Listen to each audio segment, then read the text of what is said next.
fourth quarter. I mean, just how gutsy of a performance out there by him tonight to be able to do what he did, and that rebound he pulled down at the end as well. Sheer determination and will. You know, we held it down in game 3, and I know he wanted to be out there, and injuries are tough, especially in the playoffs. But for him to gut through that first half and get the wheels going and then get turned up second half, both ends of the floor, it's why he is who he is and why he means so much to us. So this is, you know, gutty performance for sure. You've kind of been there before, too, where you've come back from an injury and you weren't 100%, but you go out there and you do what you do. What's the mentality when you know you can't be 100%? What takes you through 4 quarters of a game? Just the sense of urgency at the moment. No matter really how it looks, you understand it's a long game and there's going to be opportunities for you to make your impact felt. And just having a knack for, it doesn't have to be loud scoring opportunities or whatnot. Just there's moments where you feel like you can make a play and you have the confidence in yourself to do it. So it helps when somebody lights a fire under you too. No, we all saw that. Hey, Steph. Brandon was really good today on both ends. What did you see from him tonight? Yeah, we had, I mean, I could spend all day talking about him, Buddy, you know, Draymond stopped down the stretch, talked about Jimmy, you know, QP and coming in, hitting a couple big ones and momentum, but, you know, everybody contributed at a level that we need, and that's the playoffs. Like, every game has a different identity and a different feel. And it's hard to predict how it's going to look, but you have to have 5 guys who are on the floor ready for their moment. BP did that. There were certain matchups that he liked and took advantage of, made some timely shots for us. All you want is everybody to be confident to, you know, take open shots, you know, play the way that they see fit and just bring energy, and he did that from the jump. You mentioned light a fire. Maybe that's a reference to some Dylan Brooks things. What did you think of your technical foul? And did you think that, I mean, we know they're physical. We know this has been a feisty series. Was there even more inciting in this game than maybe even the past few?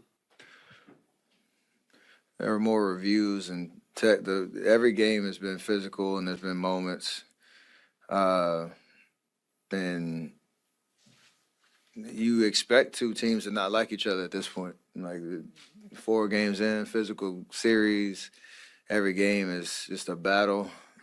It's what you expect when, you know, everybody's competing at a high level. You don't want the antics to distract from the game, and I think we did a good job of bouncing back in the second half and not letting, you know, those type of episodes really get under our skin at all, and channel that energy in the right direction. So that's what a good team can do, and we did that in the second half.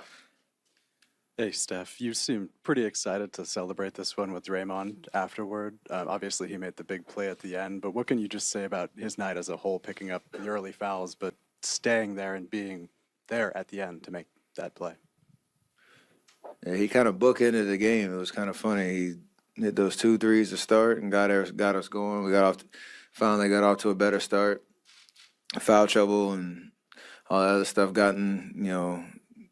took away some of his minutes in the meat of the game, but that's what you want right there. I think I heard Coach talk about, like, it's me taking a game-winning shot. It's Draymond getting a game-winning stop, I mean, especially when it's a one-on-one type of situation where they're just going to try him, and he stood tall, took the challenge. And to be able to do that with how the rest of the game went is just a testament to him understanding the moment and staying locked in and engaged and doing what he needs to do to help us win. Steph, two questions for you. One, is the taunting a sign of you turning over a new leaf and becoming a villain? I'm not going to. Yes, I am, actually. That was so stupid because he had did it literally the play before, and I just returned the favor, but they didn't see him. They saw me. It's like, you know, siblings, the second one's going to get in trouble. So that was me. As a guy who's seen these games, so many come down to the end, what's more agonizing, more difficult, when you need to get a bucket to end the game, to win a game, or you need to get a stop to win a game? It was an excellent question. Thank you for saying It so. was a good question. It's more agonizing. I mean, defense for sure, just because you don't have as much control. I think you probably asked Draymond, it's the opposite answer. But that's how we see the game. So you either way, you feel like you can do enough to get over the hump and make a play to win a game. I think I had missed that little floater to try to go up 3, and I felt like I missed an opportunity to give us a little bit of cushion. And I'm sure Draymond on the other end was like, "All right, it's my turn," and he answered the call. It was unbelievable to watch. What are the challenges to closing out a series now that you'll have a chance to on Wednesday, and how valuable would it be to make this a short series? I mean, that's pretty straightforward. The more rest you get, the better. You don't want to mess around with the game, but you understand closeout games are extremely difficult because of desperation from the other side. You know, trying to do it on the road is even more challenging. Just the idea you have to stick with 48. I remember our first closeout game, or my first experience in 2013 playing Denver. I think we were like up 10 with, if I remember correctly, a couple of minutes. We turned the ball over so many times, and it felt like it was the longest, like 2-3 minute stretch to finish a game. And it's been helpful to go through it a bunch of times over the last decade, but it is just an experience that it takes everything out of you, because you know the team doesn't want to lay down. They're not going to quit. You know they're going to feed off their home crowd. It doesn't mean you have to play perfect, and you don't want to come in with that mentality like, oh, if we miss shots early or if they go on a run early, you don't want to get in your head. It's a long game.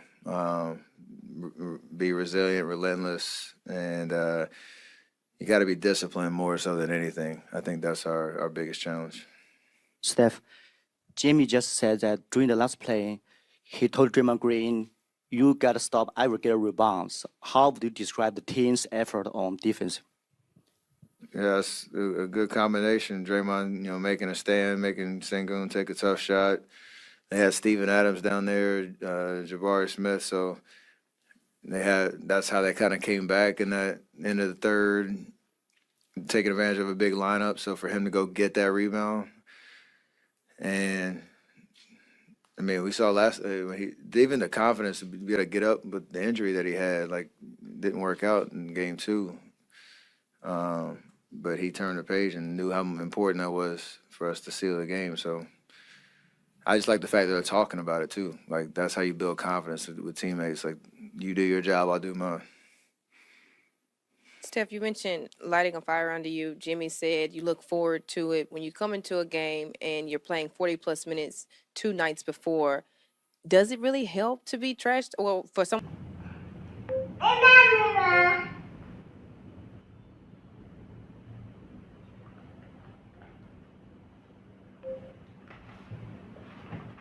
Xin chào tất cả mọi người đã quay trở lại với kênh của mình. Hôm nay mình sẽ tiếp tục với các bạn làm vòng. Nên tưởng anh đang làm à? Vòng của mình có tên là cần cậu. Đang làm ở trên phòng.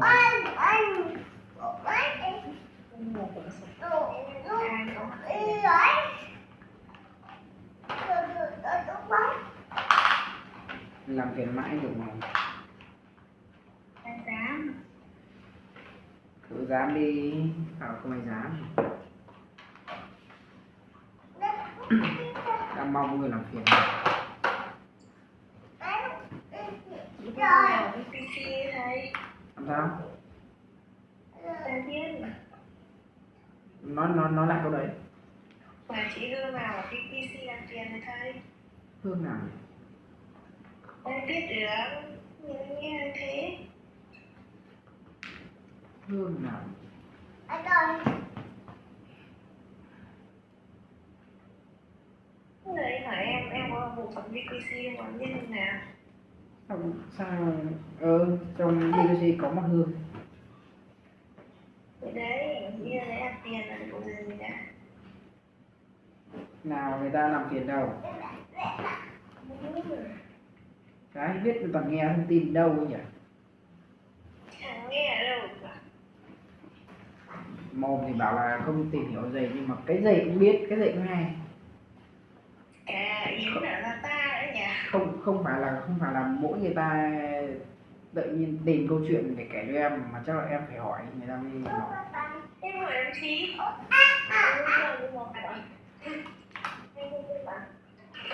Em tận camera chuẩn bị cơ không biết nữa. Thì ở trong Sài Gòn nữa, thầy thì như nào em chả hỏi ai cả. Mà em vẫn biết rất rõ thầy đồng mẹ em cô đi với hơn cô nào. Và mua em muốn thì cách. Chả phải tìm cách gì vô tình biết đến nhiều cái vô tình là ấp tính mình chứ sao phải làm chi. Vô tình là không.